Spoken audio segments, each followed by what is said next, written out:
Good afternoon my dear students. मैं आपका SST अध्यापक शुभम तिवारी माया ज्ञानोदय संस्कार अकादमी बिरधालयपुर से आप सभी कक्षा 8 के विद्यार्थियों का आज की इस नागरिक शास्त्र की कक्षा में हार्दिक स्वागत करता हूं। विद्यार्थियों, पार्ट 2 देश की सुरक्षा एवं विदेश नीति में आज हम अध्ययन कर रहे हैं भारत की विदेश नीति का।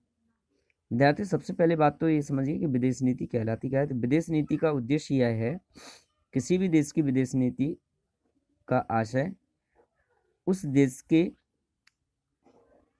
जो अपने अधिकार हैं, अपने हित हैं, उनका अपना जिन स्थितियों में उनका लाभ है, उनको बचाए रखना, उनकी सुरक्षा करना, उनकी रक्षा करना ही उस देश की विदेश नीति का प्रथम उद्देश्य होता है।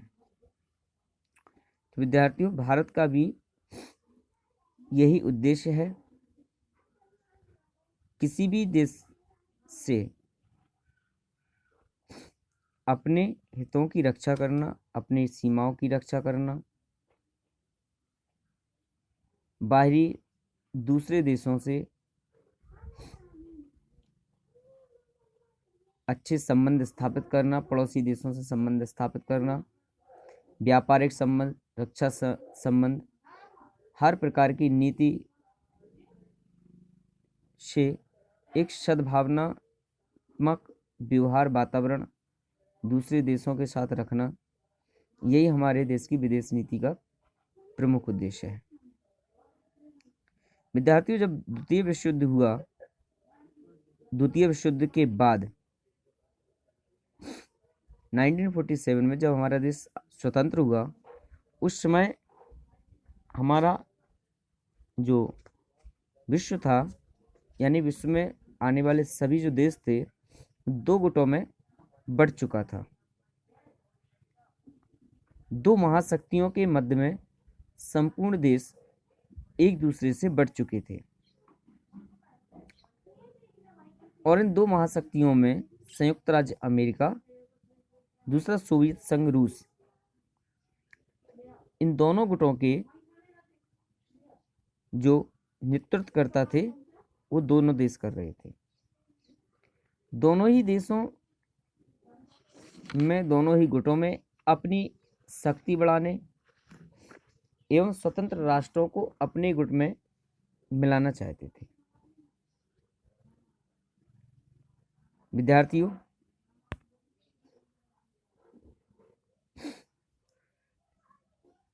तो इस स्थिति को बढ़ावा ना दे करके इसको खत्म किया जाए और किस प्रकार से गुटबाजी को रोका जाए, इसके लिए गुट निरपेक्षता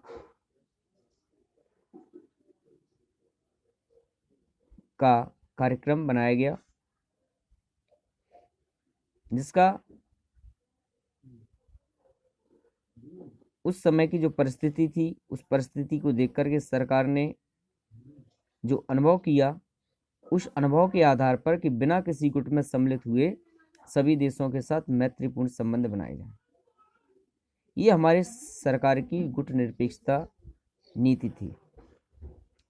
क्योंकि उस समय जब हम स्वतंत्र हुए थे तो हम किसी एक देश को पकड़ करके नहीं रह सकते थे। क्यों, कब हमें कहाँ से, किस व्यक्ति से या किस देश से किस वस्तु की आवश्यकता होगी, तो हो सकता है कि अगर हम एक व्यक्ति को पकड़ करके चलेंगे तो हमारे रास्ते, अन्य जो रास्ते हैं विकास के या किसी भी स्थिति के, वो बंद रहेंगे।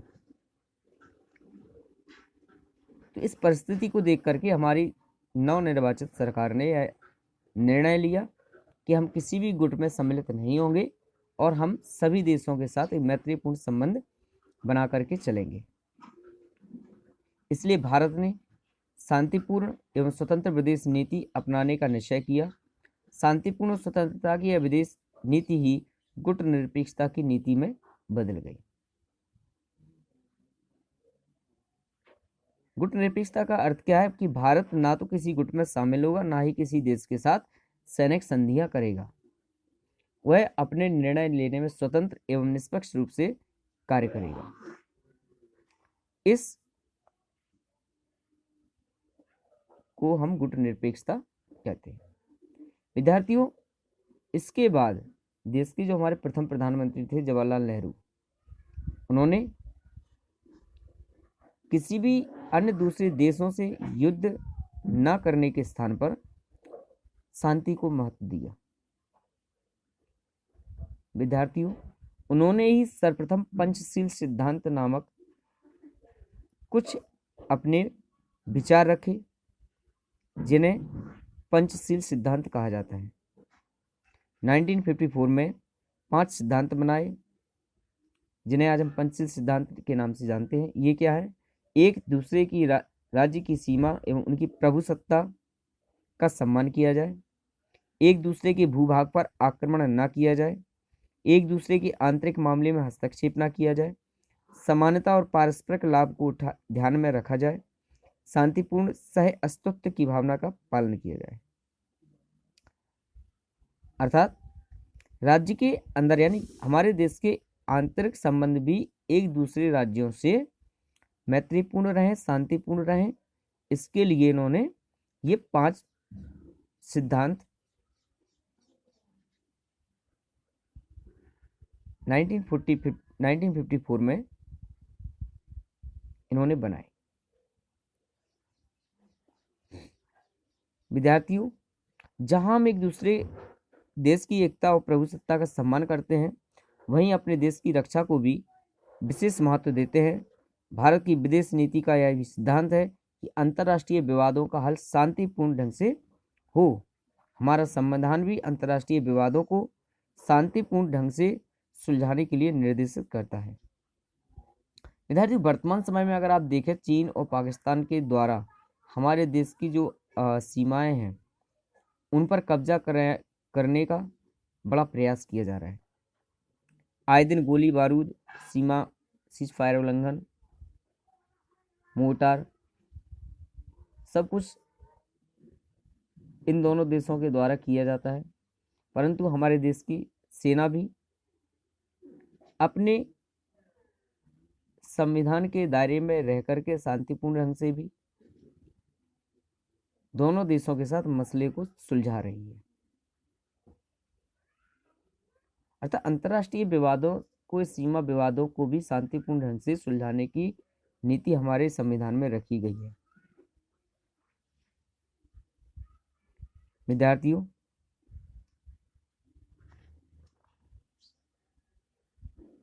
जो राष्ट्र, जो देश